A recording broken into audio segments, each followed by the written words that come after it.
Good evening. Once again, I'm Stephanie Ruhle. The showdown in South Carolina between Donald Trump and Nikki Haley will soon get underway. More IVF providers in Alabama paused treatment after a court ruled that embryos are children, and the Republican case to impeach President Biden suffers a major setback. With 256 days before Election Day, we got a lot going on. So let's bring in our Friday nightcap. It is a great one. John Della Volpe is here, director of polling at the Harvard Kennedy School Institute of Politics and an MSNBC political contributor. Christina Greer joins us, associate professor of political science at Fordham University. Nick Troiano is here, executive director of Unite America, a national group trying to bridge the partisan divide. Good luck. His new book, The Primary Solution, Rescuing Our Democracy from the Fringes, comes out next week. And video creator and podcaster Kyla Scanlon, she is the author of the upcoming book, In This Economy, How Money and Markets Really Work. It is out in April. Okay, there's a lot to cover, but I want to start tonight with that decision out of Alabama that embryos created through IVF are children. The judge who handed down this ruling has supported the idea that American law should be based on Christian ideals. Christina, I want to start with you. However people feel about this decision, what strikes me is that government seems to be creeping closer and closer, deeper and deeper into our private lives, which throughout history, I thought that was the opposite of what Republicans wanted to do. Absolutely. And as Emily's List has always told us, when we put abortion on the ballot, Democrats win. And so I think that this actually is going to be something that galvanizes women from across the country. You know, many people have been ringing the alarm, especially us on this network, who have said, if you want to take away abortion rights, then it'll trickle down to IVF, it'll trickle down to birth control, and then a myriad of issues will sort of come to the fore. I do think that this is going to be a bridge too far for a lot of women, not just Democrats, independently leaning women, and possibly some weak Republicans who see this as, you know, an overreach by the courts, an overreach by Donald Trump elected right-wing judges. John, it's trickle down, but it's also confusing messaging. All of a sudden today, Donald Trump is saying, oh, he supports IVF. But how confusing is that for voters, right? This is a life or death issue. And it's hard to even know where Republican stands or how far they want to go. Well, we're wondering for a year and a half where the line is. Is it 16 weeks? Is it 8 weeks? Is it 6 weeks? We don't really know. Republicans don't know. Republicans, I don't think Senator Tuberville knew what IVF was when he was asked by your reporter, Dasha Burns, yesterday. He said he hasn't looked at the bill, and there isn't one. Right. The bigger issue is the Republicans are creating a generational divide with men and women across the country that is going to be difficult, if not impossible, to heal. I spend a lot of time not just talking about politics with young people, but talking about what their lives are like. The number of young people, women and men, in places like Florida and Texas that I see on a regular basis who say they love their hometown, they love their job, they love their family, but you know what? They might get pregnant one day, want to start a family, and therefore they have to pull up their roots and move to a less red state. It's something that has a much greater effect than even beyond thinking about the election. Beyond just this abortion issue, there's more and more reporting that Donald Trump is aligning himself with Christian nationalists. For a long, long time, church and state were separated. That seems to be blurring as well. Yeah, well, I think what we're seeing in general in our politics is the fringes on the far left and far right are getting disproportionate amounts of energy and attention and megaphones, and that's because they're gaining success. Well, they are, and our political system right now is designed to amplify that, and that's the real challenge. I think on this issue, though, on IVF in particular, it's not as polarized as it may seem on the surface. You have 80% of pro-life Americans who say that there should not be any restrictions on this. So I'm not sure it's the next right on the chopping block. I think it was a pretty narrow decision that was ruled in Alabama, but it does highlight an issue, for example, that if other legislatures and courts weigh in on this, the fact that our legislators have become so unrepresentative, we're seeing a big gap between what the public thinks and what we're actually seeing in public policy. Then because it's such a narrow decision, do you agree with Christina that the backlash could end up helping Democrats like it did when Roe v. Wade was first overturned? Well, it causes a backlash on the overturning of Roe because you had Republicans now needing to find where they stood on this issue on the sort of spectrum. But I haven't heard one Republican come out and say that they support a restriction on IVF. So I don't think it's going to be the political issue that many on the left are seeming to position it as. Kyla, you're in the econ world. We were talking about this just before the show, and people who are polled, when the pollsters call and they say they don't feel good about the economy, is it just what's in their wallet, or is it the world around them? I mean, I think this is just another example of voter fatigue. People are really tired and they don't feel like they have actionable ways to fix the issues that they're facing. And so I think people are exhausted in a lot of capacities. And when things like this come up, it's another knock against them.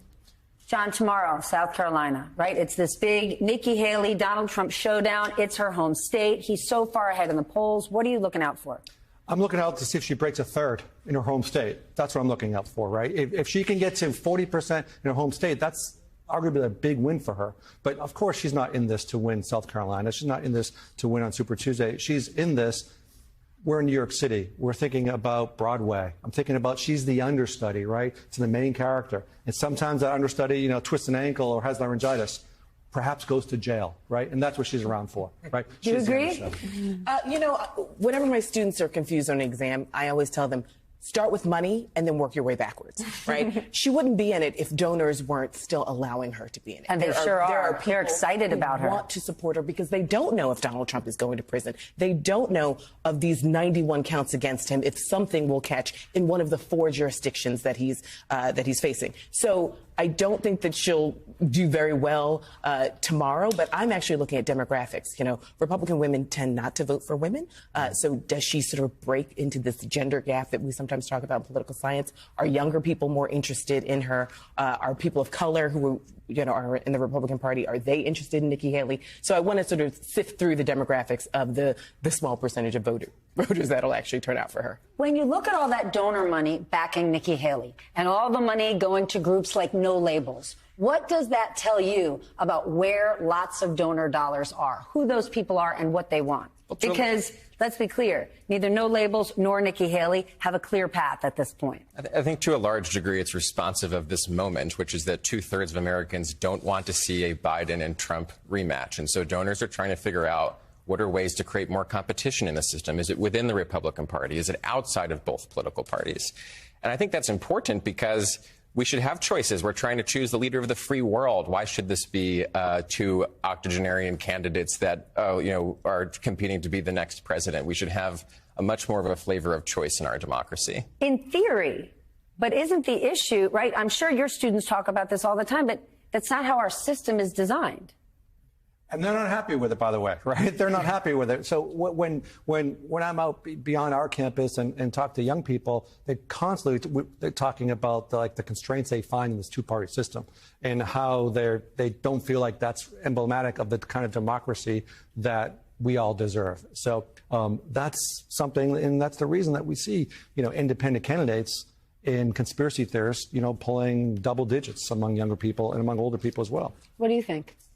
What do I think about all of this, that young voter, that middle, not even the young voter, but just that middle voter who feels homeless, that isn't connecting with the 2 candidates, or the uninformed voter, right? So despite the fact that we can tick through all of Joe Biden's accomplishments, you've got massive swaths of people across this country, especially economic accomplishments, and somehow they don't know about them. Yeah, I mean, Bidenomics is objectively is very successful.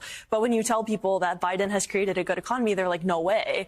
And that's, why? Where does that no way come from? That's what everybody's trying to figure out. The negative sentiment is improving. People are feeling better about their economic circumstances. But I think it goes back to a structural affordability issue, lack of investment in housing, people feeling they don't have job opportunities, stagnant real wages for a very long time that have not outpaced inflation.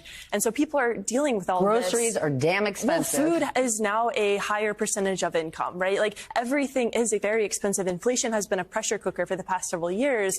And so we're asking people to vote for, this idea that the sameness will continue or will go back in time to 2016. And that's just not appealing. I think people want a big change. But when you get on social media, the loudest people have the megaphone and they're going to yell crazy things. And you can't escape that void. And I think a lot of people are extremely frustrated with that. What could break this? What could break this dysfunctional cycle that we're in?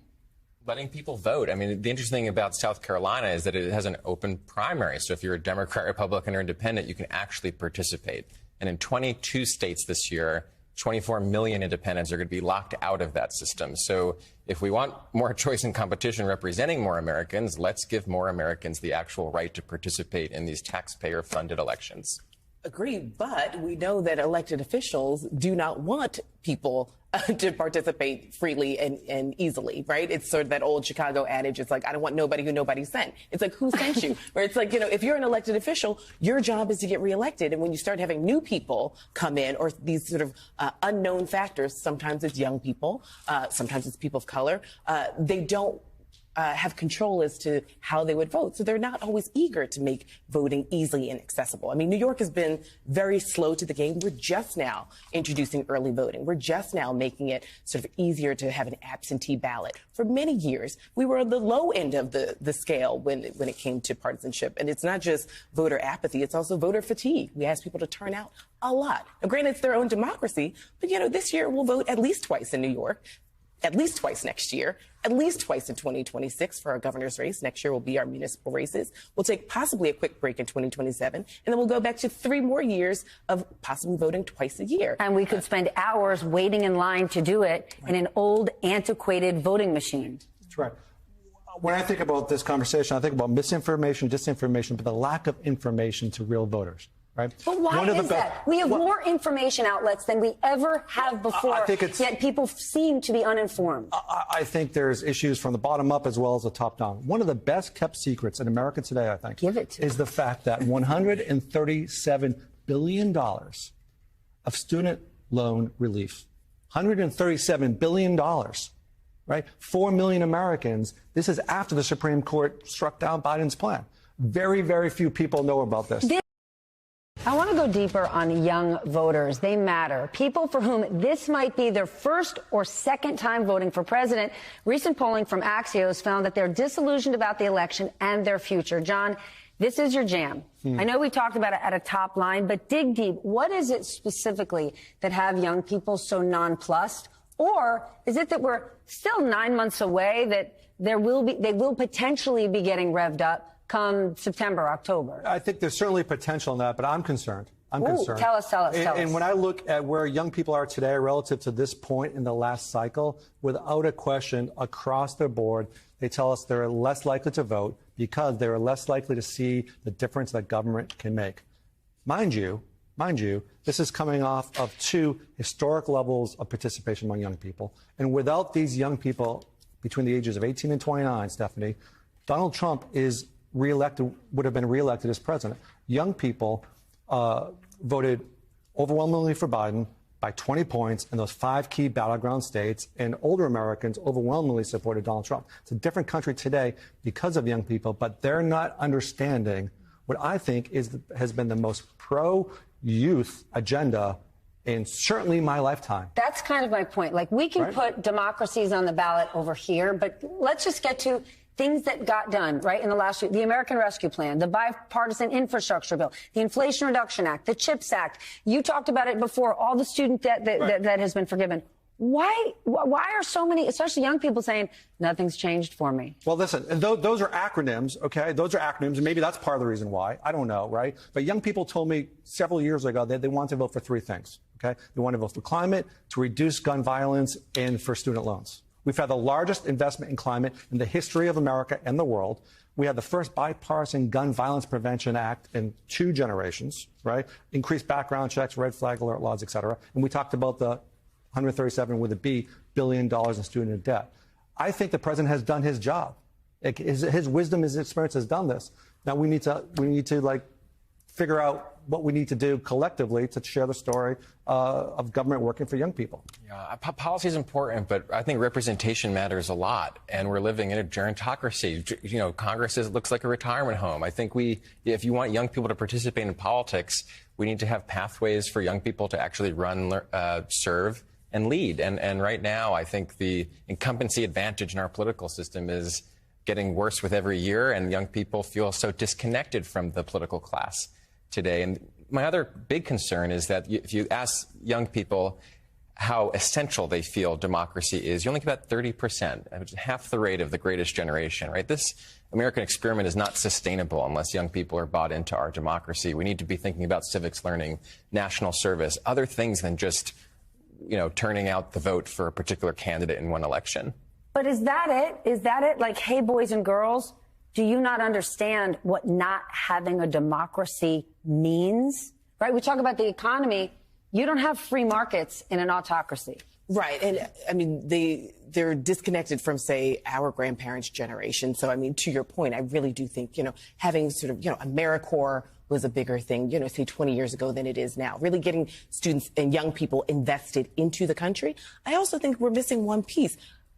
Biden has greatest hits. He's got policy hits that he and Obama, Democrats are terrible at showcasing their hits. Donald Trump is not, and neither are Republicans. But also, we have to think internationally. There are a lot of young people who disagree with Joe Biden and his handling of Israel and Palestine. That's going to be a significant percentage of young people, possibly in some key states. I'm thinking of Michigan right now, where that is their single issue policy point. And so they are going to not vote, or they're going to vote for another candidate. Because if it's Donald Trump versus Joe Biden, and I'm not saying Joe Biden is giving them what they're looking for, but Donald Trump obviously won't be. Right, but this is where someone like Robert Kennedy Jr., this is where the No Labels Party comes in that says, well, you can be, dissatisfied with Joe Biden, and I'm the alternative, right? We have, political pundits telling young people to vote third-party candidate, without playing this story down the line. Because if Donald Trump gets a second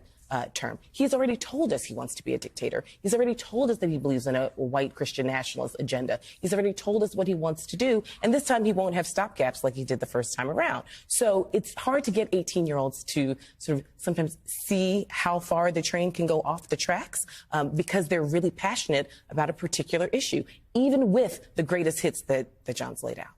Is it that young people feel that our current political system, our elected officials, the people who are running, don't speak their language? Oh, absolutely. I mean, I think there's as been mentioned several times, there's a huge disconnect. And I think the issue is a lot of people are social media is good, but a lot of people are getting their information from social media. So they're getting the extremes of either end of a discussion. And so I think the decline of third places and the decline of community, the decline of public service has made people feel disconnected from their communities. So even if you talk about politics, they're like, well, I don't exist in that space. I don't understand what you're talking about. And I think that's the big issue as well, is they're not directly experiencing the world around them in a lot of ways. What is the RFK draw for young people? That he's not one of them. It's a simple, if you're not satisfied with the Democratic Party, the Republican Party, you have a home with me as an independent. At this point, it's as simple, I think, as that. According to my polling, a lot of other polling I've looked at, he does as well with young men as young women. So it's just not like a macho male sort of thing. But I think it's early, and I think that, the more people understand about him, I think it's easy to tell a pollster like myself that they're going to toss a vote that way. He's in double digits now, but I will tell you, he is the greatest threat, in my opinion, to Biden's reelection campaign. It's significant. You just look at Michigan, for example. There were 300,000 college students in Michigan. 300,000.